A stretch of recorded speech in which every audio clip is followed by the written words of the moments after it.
একটি হারানো বিজ্ঞপ্তি। ভারত এবং বিভিন্ন দেশ থেকে আগত একটা ছেলে ধরা গ্রুপ বাংলাদেশের বিভিন্ন ছেলেদেরকে বিদেশে পাচার করে দিচ্ছে। একটা বিশাল লিস্ট আছে আমার কাছে যে এই ছেলেগুলোকে পাওয়া যাচ্ছে না বাংলাদেশে।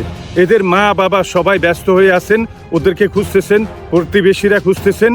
একটা ছেলে যেমন ধরেন উঁচু লম্বা কালো, সে সবসময় বলতো খেলা হবে, তাকে পাওয়া যাচ্ছে না। তার নাম হচ্ছে শামীম উসমান।